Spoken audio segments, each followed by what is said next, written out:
Hello everybody and welcome to Real Movie Talk. This is the show where we talk everything films and the industry that surrounds them. I'm your host Dec, and with me as always is Ben.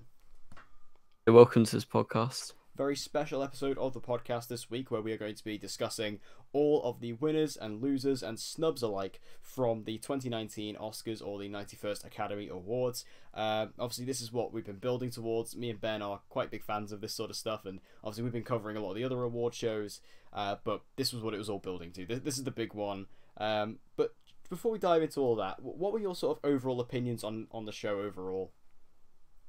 The show, do you mean, or the Yeah. awards? Well, The show. just generally.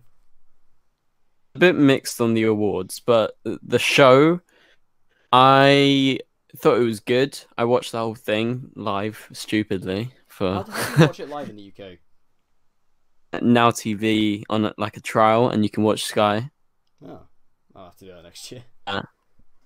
Right, so I watched it, and it went very smoothly, but there was like a few speeches, like which was cringy beyond belief. Yeah, But I But anyway, the show as a whole ran smoothly, but I have to say, I know people are like, oh, let's go no host. I really do like the hosts. I found the opening was good with Tina Fey and so on. That was funny, but then there wasn't too many like funny moments apart from like Olivia Colman, and we'll talk about that later. I feel like it lost a bit of its sort of punch. So I would like a host. I can't really comment on this. I haven't actually seen the show itself. I've seen a few of the speeches and stuff, but I haven't actually, because again, I didn't watch it live. Because here in the UK, that's quite difficult. But you know, I think overall in terms of the host thing, I don't know if a host is necessary, but you know, it depends what they do and who they get and stuff like that. It seems like they did a pretty competent job of, you know, handling it without it this year. And obviously, I think, you know, this year they were fully intending to have a host, but they just ran out of time essentially. So given what they did, I think it's quite cool. Anyway, obviously we're not going to be doing sort of any news or any reviews this week. We're just going to be doing all Oscar talk. So, you know, with all that out of the way, I guess we'll jump into the first award, which was Best Original Screenplay, which went to Green Book. Now, this is obviously going to be a controversial topic when it comes to the podcast, and also just, you know, film fans in general, especially if you are a certain member of Film Twitter. Yeah, Green Book won quite a few awards last night, and it isn't going down well with the film audience. Now, obviously, me and Ben have discussed this before. I think on the last episode we reviewed Green Book. I absolutely love the film, and obviously you do as well. So I was very happy with Green Book, but for Best Original Screenplay, I think, you know, in regards to the nominations, I think it was the most standout for me. Was the standout, do you think? I think so. Do you think it's good that it won for original screenplay? I do, yeah. I wasn't very happy with it winning. You know, I love the film, but I think that's got the worst screenplay, if I'm honest, out of all of the nominations. I was that the favorite surely was going to win. I think that is an amazing screenplay, and for me, I was really rooting for First Reformed, Paul Schrader. I've read the screenplay; it's incredible. It was effectively, if you actually read the screenplay, probably the best screenplay of last year. But obviously, not everyone watched First Reformed, so I thought it would go to the favorite. I think Green Book. I can see maybe why people would vote for it. It's a good screenplay, but I don't think it's outstanding in my opinion. I don't know. I mean, the thing is with me, like, I just, you know, I'm happy with Green Book just because I love the movie so much, and it was you know, it's my favorite movie of the year so far. I thought the film was absolutely phenomenal. So for me, I'm not really too upset about all this. I kind of just think, yeah, I'll definitely take this. In regards to like, the other nominations, I just think, like, for me, again, just kind of looking at it, I just thought, yeah, I'll definitely take that. It's definitely one of the ones that, you know, for me, that I thought was really cool. I mean, yeah, The Favourite, I really liked that movie as well. Vice, I really liked. I haven't seen First Reformed yet because that's still quite a while off here.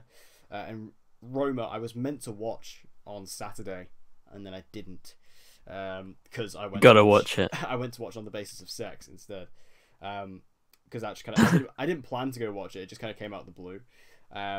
so I haven't actually seen Roma either. So for me, it was kind of down to, the favorite Green Book and Vice, and for me, like, I just purely look at the films that I enjoyed the most out of them, and for me, it was definitely Green Book. So I was happy with it personally. So moving on to best adapted screenplay, I was very happy with this. That was Black Klansman.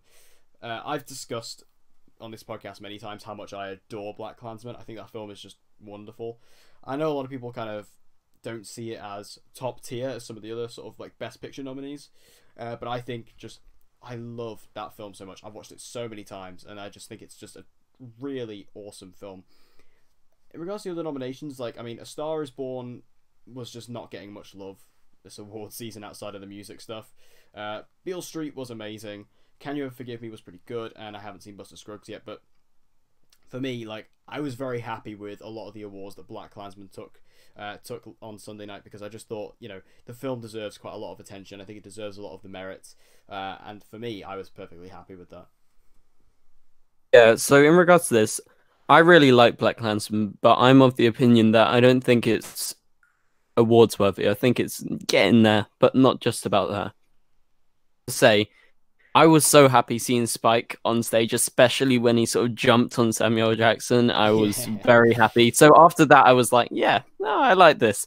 But I think as a whole, The Ballad of Buster Scruggs, I know I love the film, but if you look at it as a screenplay, I think that is...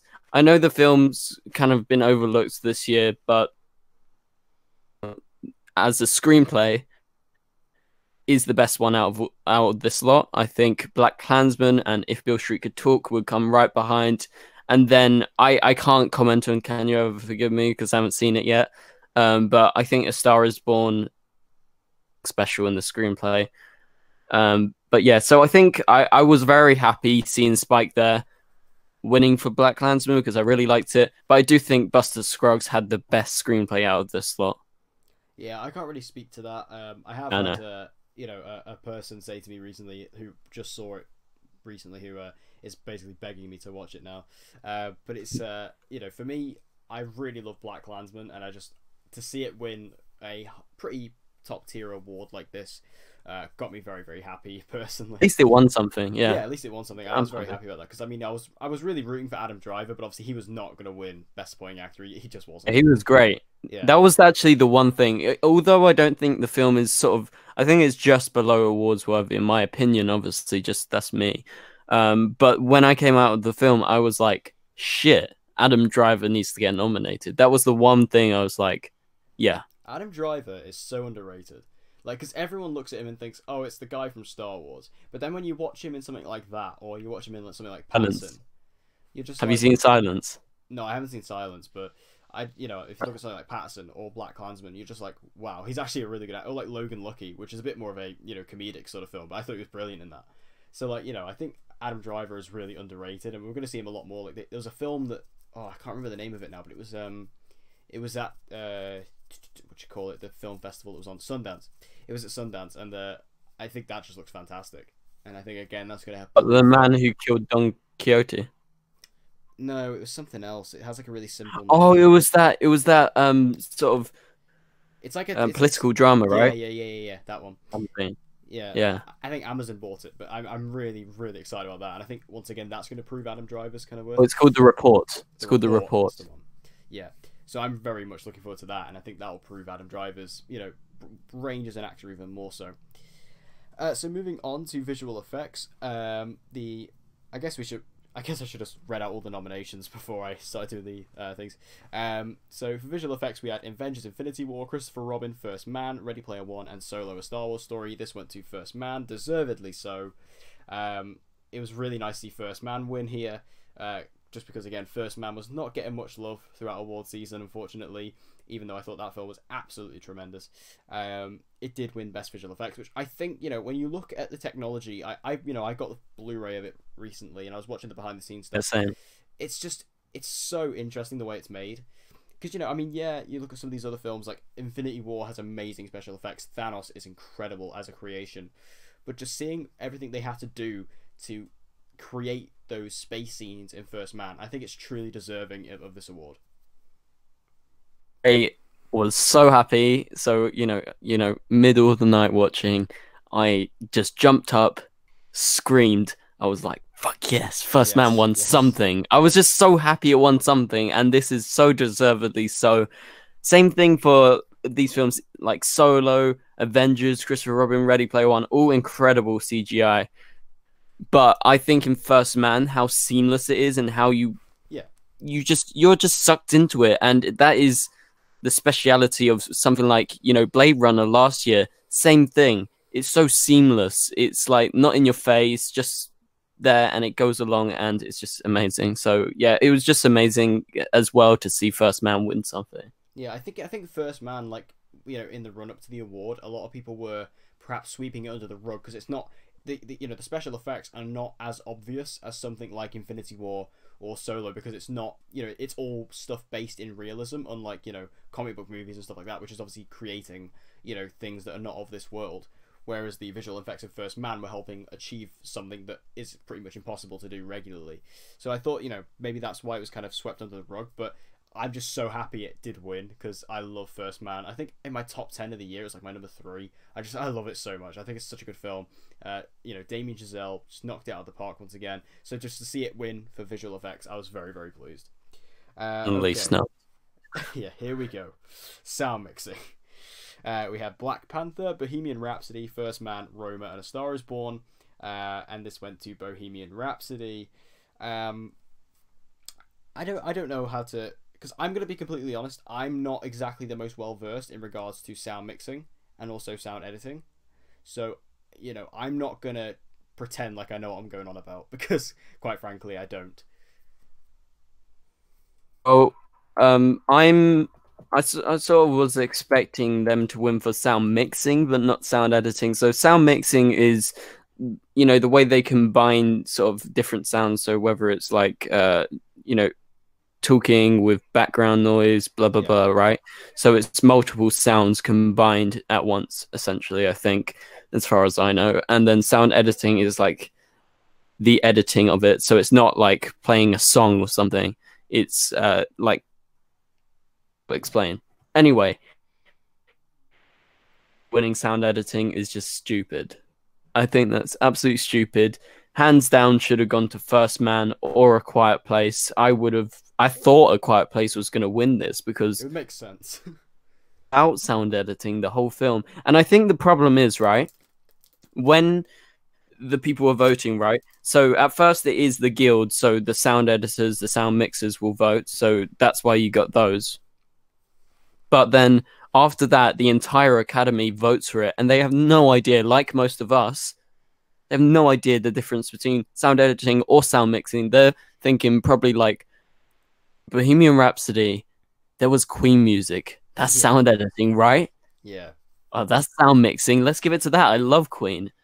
So I'm guessing that's probably what a lot of people going into that. They're like, oh yeah, they use the Queen music and I love the film or something.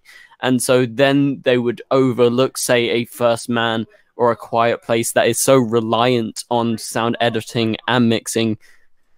Like you can't have A Quiet Place without sound editing. So yeah, it's just silly, but I was kind of expecting it to win for mixing, but it winning for editing, I was like, huh? yeah. I mean, like I say, I don't really, I'm not as well versed in this sort of stuff, so I don't really know the difference and stuff like that. It's kind of like, as well versed in films as I am, I'm not completely there yet. So yeah, I'm not really going to comment on that. I mean, in terms of like sound editing, in terms of like what I thought it meant, I thought, A Quiet Place made sense.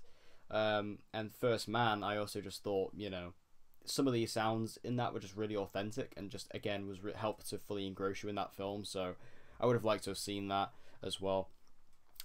So moving on to the next category, we have short film live action. Do you want to do that? I mean, I haven't seen I anything. haven't seen any, Yeah, so we can't really. yeah, and then short film animated went to Bow. That was obvious.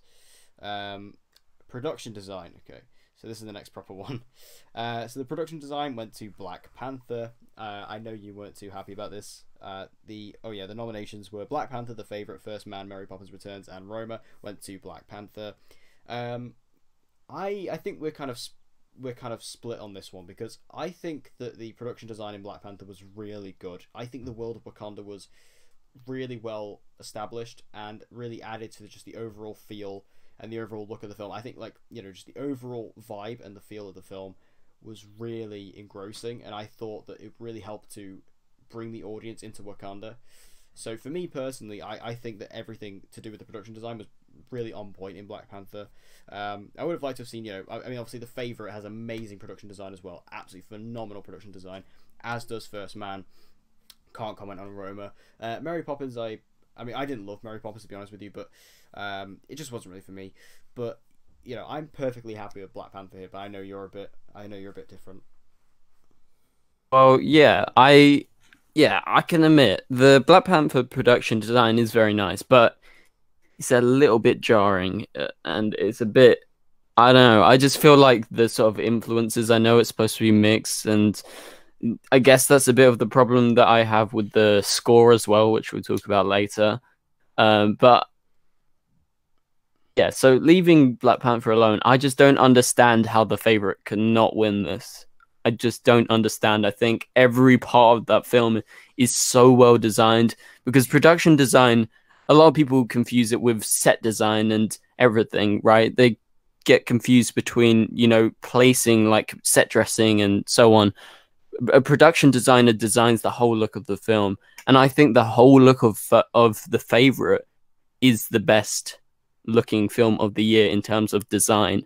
So I'm not putting it down on Black Panther. It has very good production design. I just think The Favourite's production design is by far the best. So that's just me. Yeah, I mean, I can't disagree with that. Like, The Favourite's production design is fantastic.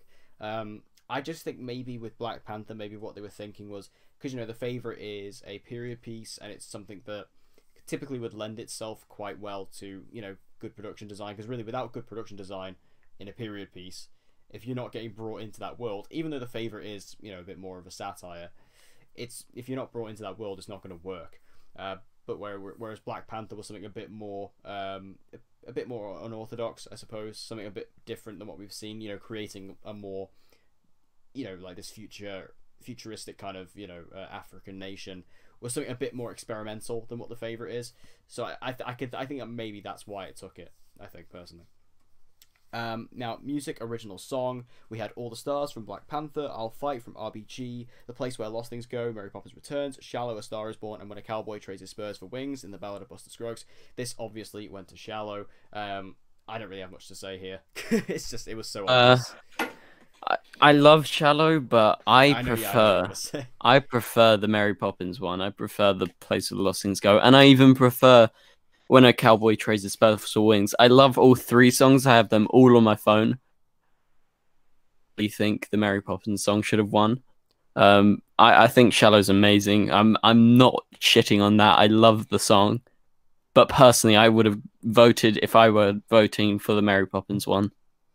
I thought, like, I just think, like, Shallow, like, it's just been so obvious. I mean, yeah, all the other songs are great, but I think, like, you know, none of them really had a chance. I mean, I do love All the Stars from Black Panther. I can't remember that. It's the end credit song. I don't know what it is. I like the entire Black Panther soundtrack though. I thought it was great. But I'm quite into that sort of style of music. But you know, I really love All the Stars. But yeah, Shallow was obvious, and Shallow is definitely my favorite out of all of them.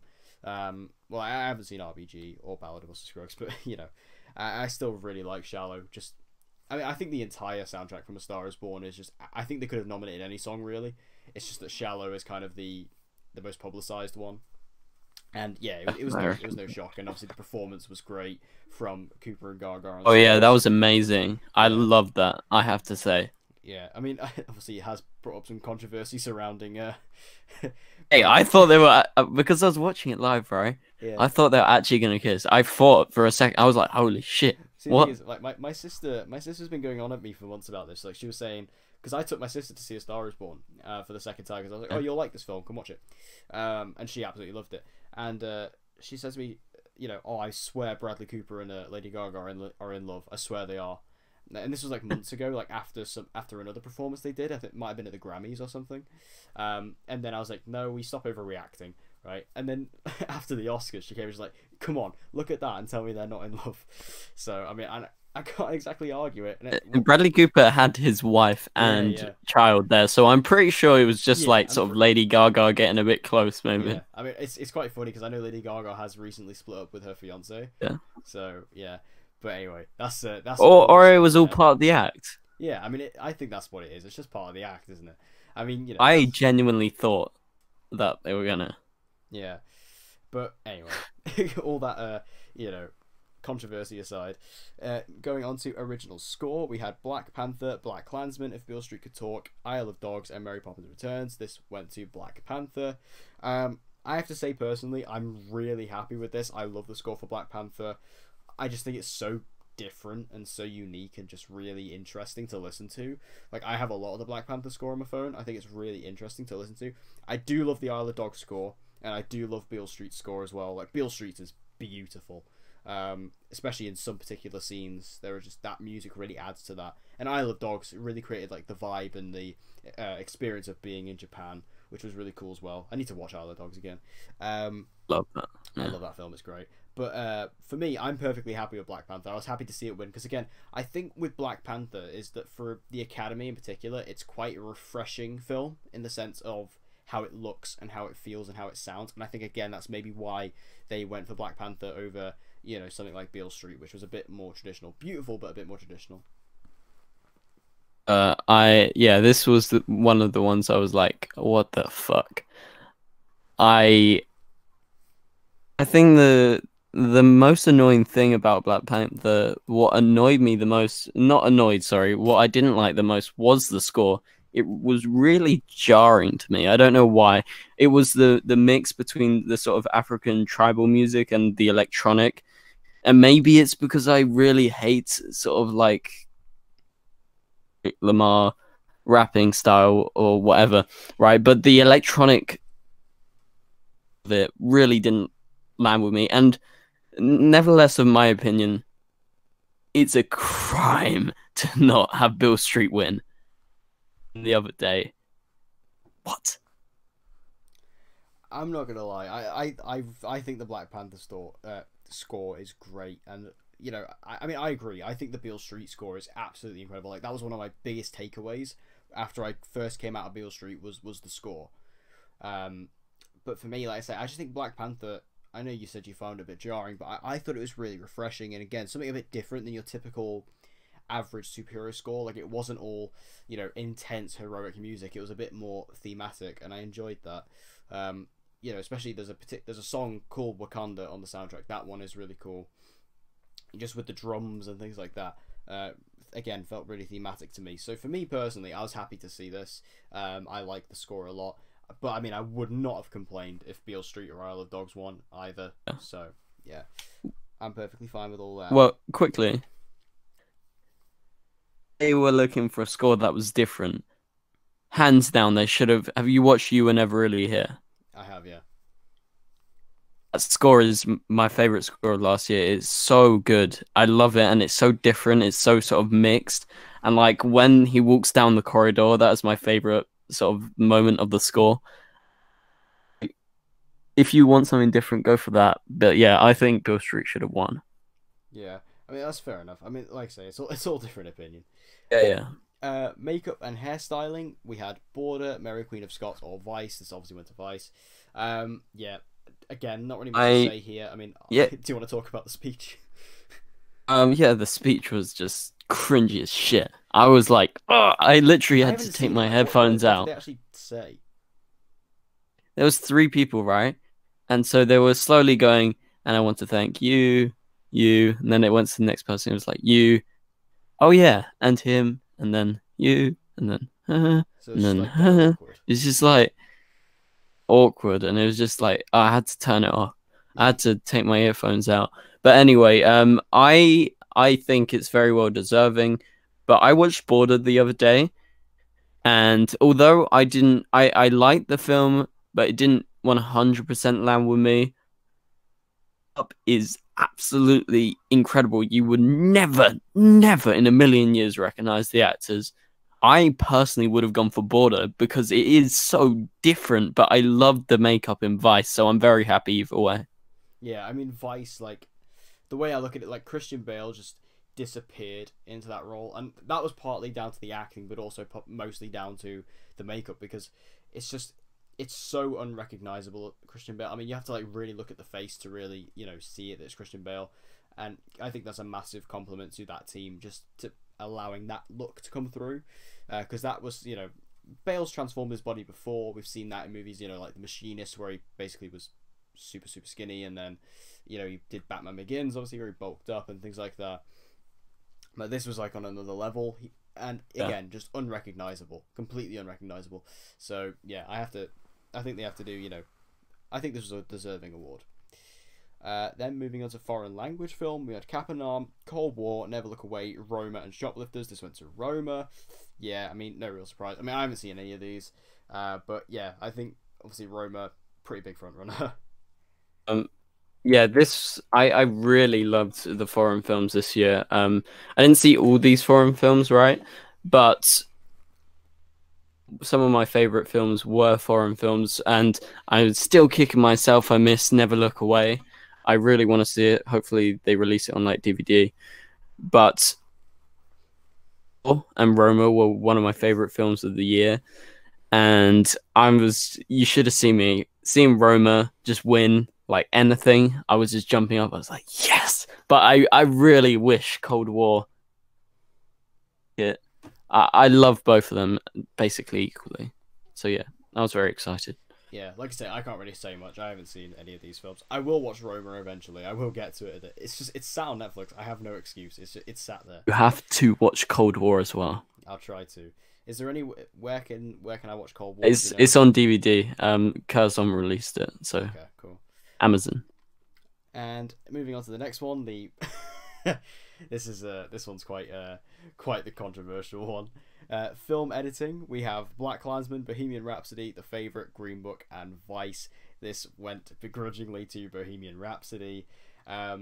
Even though I really like Bohemian Rhapsody and I defend that film and I think it is a great experience, I cannot defend the editing. I cannot defend the editing. That scene that's going around on Twitter where John Reed first meets the band and the amount of worst shit I mean, ever. Does the Academy think that, like, so basically what they're saying is this wasn't the best editing, this was the most editing. Yeah, they're like, just chop. It's ridiculous. Like, that's, you know. Oh look, I don't even understand. I seriously don't get it. That's just stupid. And I think a lot of people were saying it's because of the editor, John Ottman. He, funnily enough, done like all Bryan Singer's films. But nevertheless, about that, it is shocking editing. That's the thing. I don't know if you remember me coming out of the film. I said I liked the film because of the music. I liked it because I thought Rami was pretty good. That's about it. And I said the pacing and the editing was the worst thing that I found in the film. Yeah. And seeing this clip go around, it just reinforces it. And I was showing it to some people the other day, and I was just like, okay, look at this. I'm going to click my fingers and I'm going to go cut, and it's going to be in time to it. Yeah, it is. And it's just so, they're trying to, the way, the editing style they're trying to do is like in order. It's like, sure, but this is totally just out of whack. It's just like, not lined up. It's like, I don't know, Bryan Singer or whoever directed this scene was like, just fucked it up really bad, and the editor had to, I don't know, edit the shit out of it. I don't know, it seemed like that. I have no idea why The Favourite or Vice didn't win. I think BlacKkKlansman has really good editing as well. I would have gone for The Favourite because of the way that it actually is part of the story, and it's really funny, the editing as well, and it really has an impact. So yeah, I think it should have gone to The Favourite or Vice or BlacKkKlansman. Yeah, I think The Favourite or Vice was one of the better ones, because yeah, Bohemian Rhapsody, like, again, I like the film, I really like the film, but yeah, the editing I cannot defend, especially that scene. Like, there's actually some shots that last like milliseconds. It's ridiculous. But yeah, this one was a pretty dumb one. Then moving on to documentary short. This went to Period, End of Sentence. I haven't seen any of these. No, me neither. No, we'll move on. Documentary feature. That's do you want to do this one as well? Have you seen any of these? I haven't, but I'm meaning to actually get around to watch them though. Yeah, Free So, Solo on that, which I think that was kind of the front runner. Like either that or RBG was going to win out of those. yeah. Directing, we had Alfonso Cuarón, Yorgos Lanthimos, Spike Lee, Adam McKay, and Paul Pawlowski. This went to Alfonso Cuarón. Yeah, pretty obvious for this one for the most part, I think. I mean, Alfonso Cuarón, he is just a wonderful director. Even though I haven't seen Roma, I have seen, Gravity and other films that he's done. And yeah, and I just think like Alfonso Cuarón, after like everything that's happened this award season with Roma, I think like he was just destined to take this award at this point. I mean, obviously, I really like Spike Lee. I really like Yorgos as well for the favorite, but yeah, I think this was a pretty done deal. Yeah, again, this was a moment. This is probably like my maybe third favorite, like biggest like jump moment. I was like, they were like, and the Oscar goes to, and I'm like, oh, please be Alfonso or Pau. And I jumped up. I was like, yes, come on. It was just so happy for me because he is one of the best working directors today. And also, quick fun fact: the last 6 years, it's gone 5 times to Mexican directors. But even cooler than just being Mexican directors is their best friends from school. That's just so cool. Like Iñárritu won for Birdman and The Revenant, and then Alfonso won for Gravity, and then we had actually was the one person in between, which is amazing. And then we had Guillermo, really deservedly so, and now we have Alfonso again. I think that's a nice fact. But yeah, I was really rooting for Alfonso or Pau. I think the best directors of the year, and I was just so happy. Even though I knew Pau wouldn't win, it was just so exciting to see him in there. So yeah, I was really happy with this. Yeah, I think this is like again, it was just like it was the most obvious. I think again, and the most deserving. I think Deservedly so. Yeah. Yeah. Costume design, we had The Ballad of Buster Scruggs, Black Panther, The Favourite, Mary Queen of Scots, and Mary Poppins Returns. This went to Black Panther. I think this is perfectly deserving. Once again, I'm going to say, I keep bringing this up, but once again, I feel like the reason Black Panther won, especially over The Favourite, Mary Poppins Returns, and Mary Queen of Scots, is that, again, it was just something different, because all 3 of those films are all period pieces. So, Mary Poppins a bit less so, but that's less of a traditional period piece, but all of them are set in the past, so they have to replicate that time period, which is stuff we've seen before. As great as The Favourite is, and as amazing as those costumes are, I love the costumes in that movie. Again, it's just Black Panther was really different, and for me, like if I was voting, I definitely would have voted for Black Panther for this, just because there are some particular costumes, especially with all the different tribes of Wakanda, the way it's just the bright colors and the different accessories they have. Like there's that one tribe which, when I first saw it, really grossed me out, but then I thought it was a really cool design. And the guys who has like those massive, like those like circle things in their lips. Yeah. It kind of creeps me out, but I think it does look really cool. So for me, I thought this was the perfect deserving winner for this. Yeah, I think this is probably the best part about the film. I think it is. I don't know. Obviously, I'm not that happy because I'm not a fan of the film, but I think it's probably the thing that it was most deservedly of so. But again, Sandy Powell. Yeah. Favorites, costumes, incredible. And she's incredible in Mary Poppins Returns. And I haven't. Scott's costumes look really good, but they look a bit more conventional. But then the Buster Scruggs costumes, don't overlook that. That is like god damn, they are good. It's such a range because it's 6 different stories. They are so different in the way that they're designed. I really think between Buster Scruggs, The Favourite, or potentially Black Panther, although obviously I'm not too happy. But yeah, I think it's fine that Black Panther won. I can see why it won. Yeah, like I say, I think it's just something again a bit different and a bit unique. Whereas with period pieces, we've seen so many of them, and again, I think The Favourite has incredible costumes. I love all the costumes in that film. I just think Black Panther offers something a little bit different for the eyes, and that's again probably why I think it took the lead here. Cinematography, the award that they almost didn't show. We had Cold War, The Favourite, Never Look Away, Roma, and A Star Is Born. This went to Roma.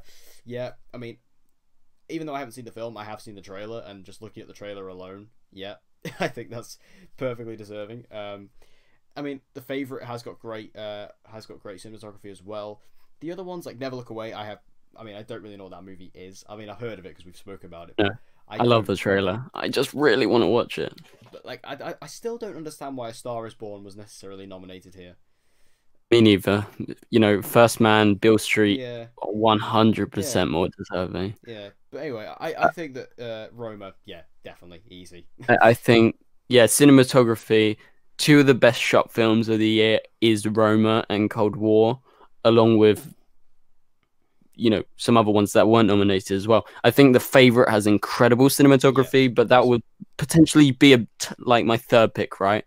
But I think the best cinematography of these nominations is neck and neck between Cold War and Roma. I would have voted for Cold War myself because I think it's so sort of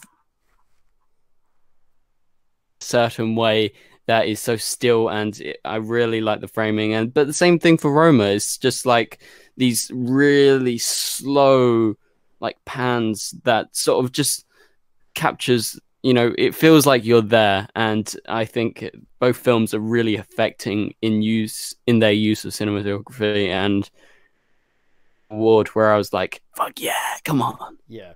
I like I say, I haven't seen the Roma, but I just watching the trailer alone and just seeing some of the clips that have obviously been floating around the past few months. Just it is a stunning looking movie from a cinematography standpoint, and I think it's definitely the most deserving out of all those.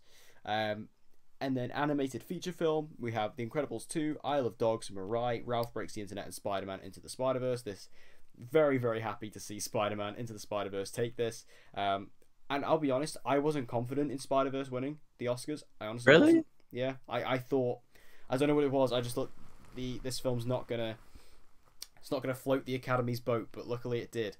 I mean, I would have been happy if Isle of Dogs won because I love that film so much. But yeah, I'm very happy to see Spider-Verse win. I'm just happy to see that it's now just a sweeped award season because it's so good. Like it's so damn good, and just. I love all the themes in the movie. I love everything about it, really.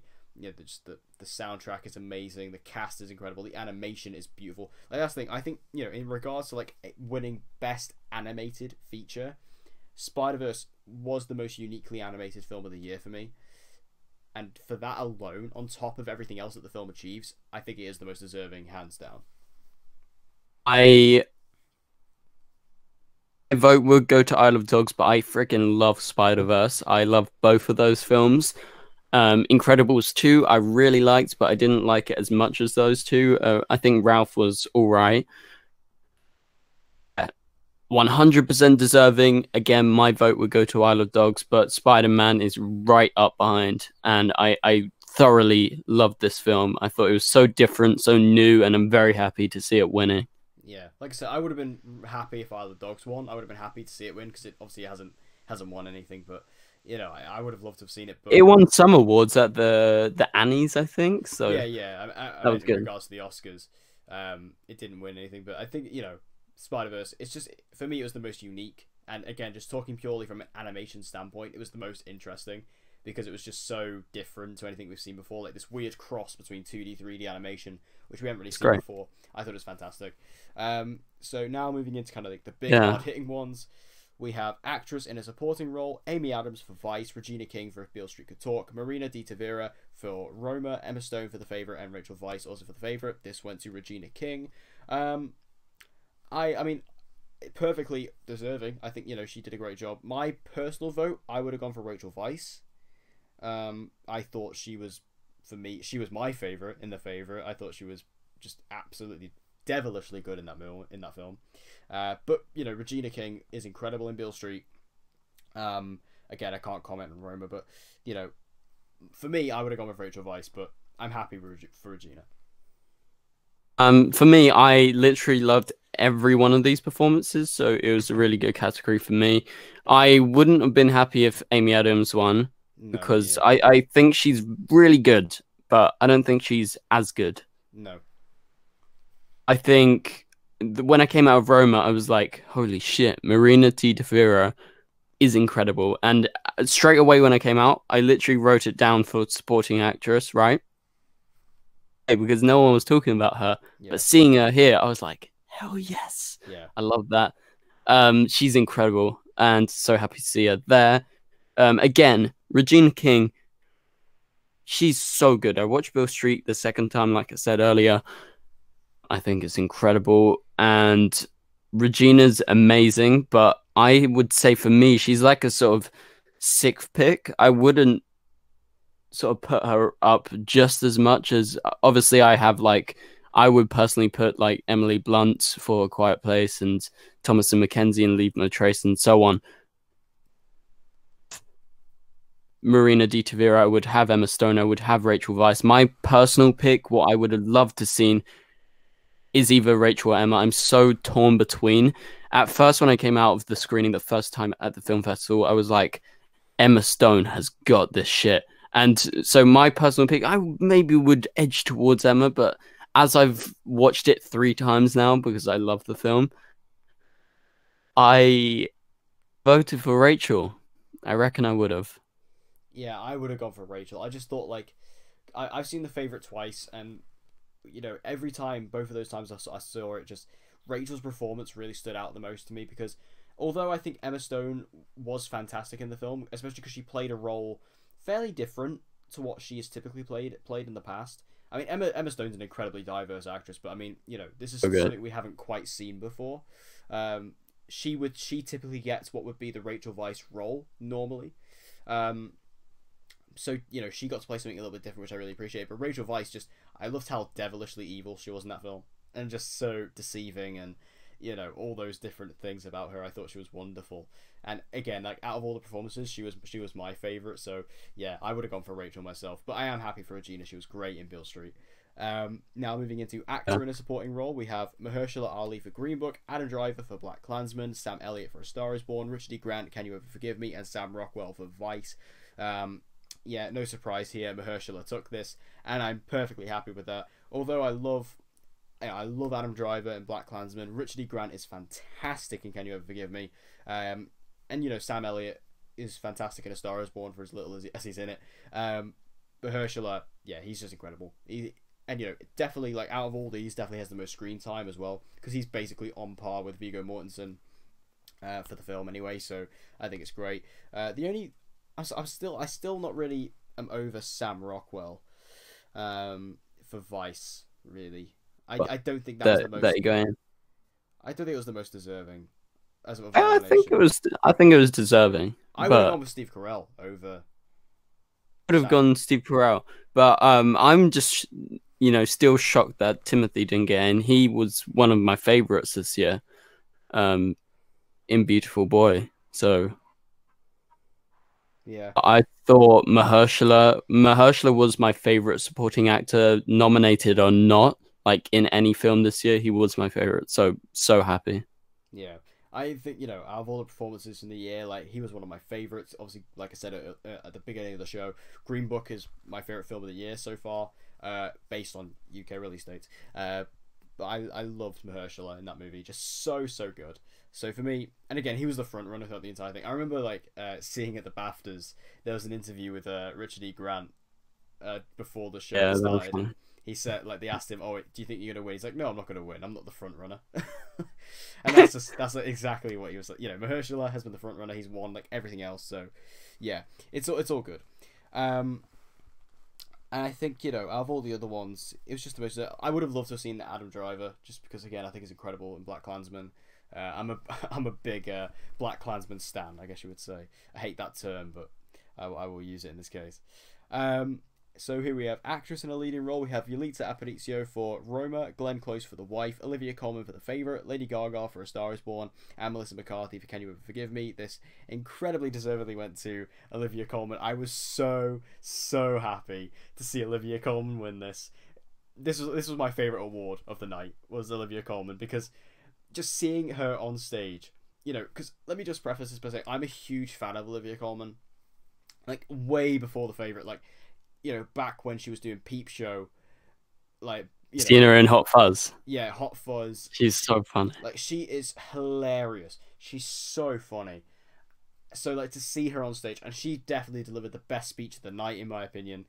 I mean, she was Fun. hilarious at the BAFTAs, but this was like something else. The fact that she like won an Oscar, it was just incredible to see Sophie from Peep Show on stage collecting this award. She was just absolutely hysterical, and it clearly came from the heart as well. Like you could really see that. And it, like in terms of her role in The Favorite, yeah, she was just absolutely amazing in that film. You know, completely just gone into the role. She completely committed to it, especially because you know The Favorite is such a wild film, and she completely committed to it. And I think she just did a fantastic job. I mean, obviously everybody else in this category is amazing, but I just think, you know, for me, I couldn't have been more happy for Olivia Colman.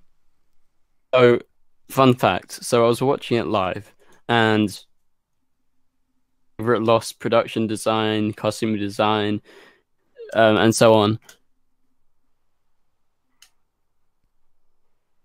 I was like, holy shit, is The Favorite going to go 0 and 10 Yeah, on something? I'm going to burn I'm going to fly to Los Angeles and burn everything down, right?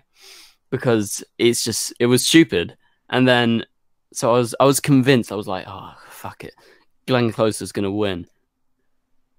Glenn Close is going to win. I was still sticking to my guns because from before, I was always predicting Olivia Colman to win, and I stuck through it the whole way. And this turned out to be the best award of the night. And this was my favorite moment. I literally jumped up and started screaming. I was like, I was just over the moon because this was my pick. I think she's the best leading performance of the year, along with Toni Collette, who wasn't nominated. Her speech was just brilliant. It was so funny. Like she was like, "Oh, timer." yeah, So funny. Anyway, so this was my favorite moment of the night. So well deserving, and I just loved the upset. It was just such a nice moment because I really thought The Favorite would have nothing, and seeing it win a massive category like Best Actress for Olivia was just excellent. And also, and she's in a lot of, you know, we probably know her more than Americans and so on, but she's a really good actress and she deserves this. And like I say, I loved Yalitza in Roma. I think she was excellent. I loved Glenn Close. I thought she was excellent in The Wife. I thought she was very well deserving, but I think Olivia was by far the best in my opinion, and I was just beyond. yeah. Like, it was just like it was such a great moment. Again, just her speech was just phenomenal. Like you know, like I say, like I remember watching the BAFTAs and just like being so pleased for her, and just seeing her, you know, her speech, because you can see that even she physically can't believe it. That you know that because she's come from very humble beginnings, you know, and just imagining just coming into Hollywood, you know, very very quickly and already winning an Oscar. Like it's just fantastic. So I'm so pleased for her. And then finally, actor. Oh no, not finally. Actor in a leading role. We have Christian Bale for Vice, Bradley Cooper, A Star Is Born, Willem Dafoe for Eternity's Gate, Rami Malek for Bohemian Rhapsody, and Viggo Mortensen for Green Book. This went to Rami Malek for Bohemian Rhapsody. I think that this was obvious, but in terms of like, if I was to rank these, I'd probably put Rami Malek at like 3 or 4. I personally think that Bale was my top pick, or Cooper. I can't comment on At Eternity's Gate, but I mean Willem Dafoe is an incredible actor regardless. But you know, I just think that Rami Malek, like, although he's fantastic in Bohemian Rhapsody, I think his performance is great.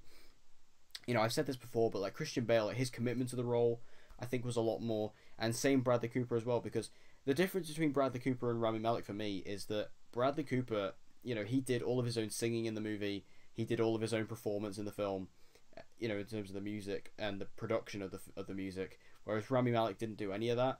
And I don't know if that was Rami's decision or the filmmaker's decision, where they just wanted to use, you know, recorded Freddie Mercury footage or whatever. But I feel like, you know, maybe Rami Malek just can't sing, and if he can't, that's not really his fault. But you know, I just feel like Bradley Cooper, like his commitment, like the fact he's so good at singing, you know, just be able to do that, I think he was a lot more deserving. But what do you think?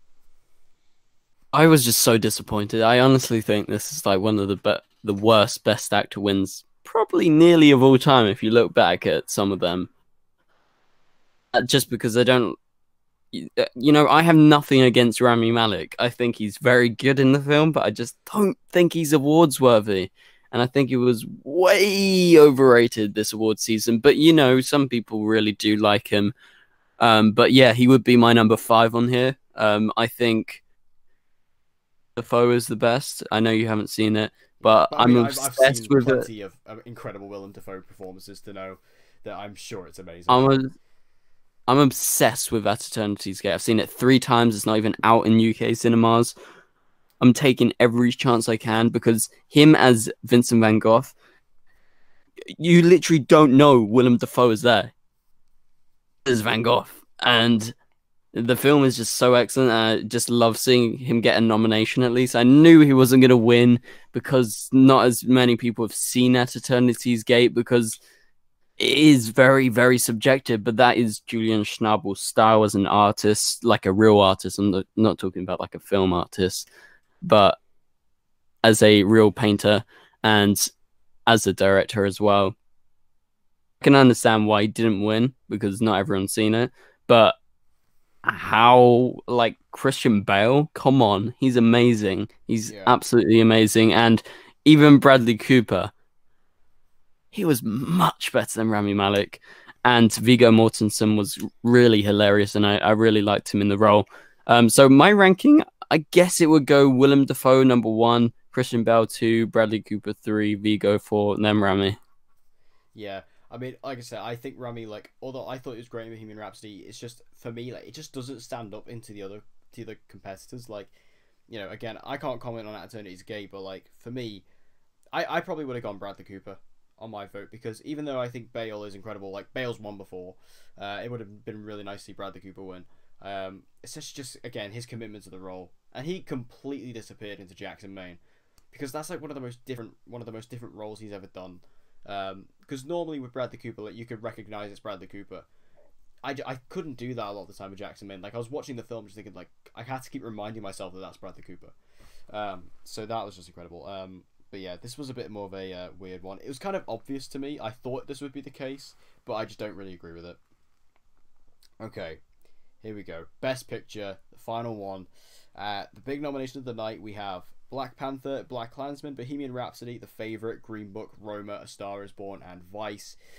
This went to the Best Picture of 2019. This went to Green Book. I was so pleased. I mean, Green Book, I can't say enough nice things about it. I know that this is a controversial opinion. I know that people out there, aren't exactly loving Green Book. It's not getting the best reception, but I think out of all these films, although there's so many great ones on there, like, say, I love BlacKkKlansman. I would have been so happy to see that. I didn't expect it to win. I didn't think it had a chance, to be honest, but I would have loved to have seen it. The Favourite is amazing. I loved A Star Is Born. I loved Vice. For me, like, no film has been, like, as good for me this award season than Green Book. So as you know, I watched Green Book really early on before, like, I think I was like the 7th person to do a review on Rotten Tomatoes, maybe. And even one of the actors, the guy like the racist guy in the clothes shop, right? Oh, yeah. Contacted me. That's how early it was. He was like, I really like your review and so on. So that was cool. So yeah, really early. I love the film. I think it's a 5-star film. Loved it. I really liked it. But I don't think it's necessarily Best Picture worthy. I think it's deserving of a nomination, although I don't think I would have put it in. This is kind of disappointing for me because I feel Roma should have 100% won, or The Favourite. I think those two are absolutely impeccable, and they are truly sort of deserving, because I don't know, for me, right, I love Green Book, but in terms of how I perceive a Best Picture, I see The Shape of Water up here, right? So way up high, and then I see Green Book very far down below because it shows sort of the best picture quality. I know I'm not talking about like, oh, it's an independent film or, whether it's a blockbuster or something. I just don't think it is. If I compare, say, The Shape of Water to Green Book, or, potentially La La Land a few years ago, I don't know. I'm a little bit disappointed. I love it. It probably would have been like my third or fourth pick if I were voting, but yeah, I think Roma and The Favorite got robbed here. Yeah, I mean, like I I'm a say, bit mixed. I like it, but I'm not 100% happy with it winning over The Favorite and Roma. yeah, I mean, I think for me, like I say, out of all these films on this list, it was my favorite. So for me, I really don't have a problem. I just want to bring up something about Green Book quick, because the big complaint for Green Book, which I think is completely unfounded and I think is completely ridiculous, is people don't like the fact that this film is just nice and uplifting and positive. People have a problem now with when films don't go deep enough and don't go, into these deep and dark issues in order to make it a good film. When this film never intended to do that. This film never intended to, because let's be honest, the reason why Green Book is such a delight is because it's so lighthearted and deals with these issues in a positive way. If the film stopped to have a really deep, dark, moody scene about these It would be issues, very different, wouldn't it? it would just grind the movie to a halt. And nobody wants that. Like, nobody wants, like, when you go, you don't want to be sit there just getting, like, waterboarded with all these different things. Like, that's why Green Book felt so refreshing to me, is that it wasn't that. It was just a nice, uplifting, positive film.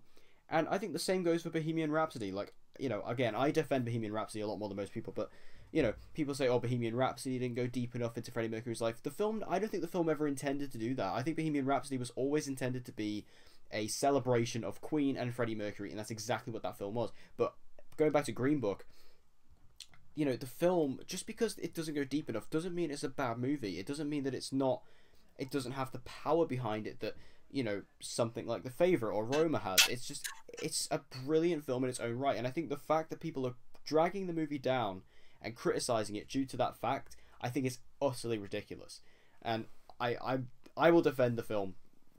I will, to the day I die, I will defend Green Book. I think it's absolutely phenomenal, and just accept the fact that the movie is nice and positive, and just anyway, that's my rant is over. But I agree with you totally. I think they definitely didn't set out to do that, and I think the fact that you can say, oh, it wasn't this because I wanted to expect this is just a bit stupid in my opinion.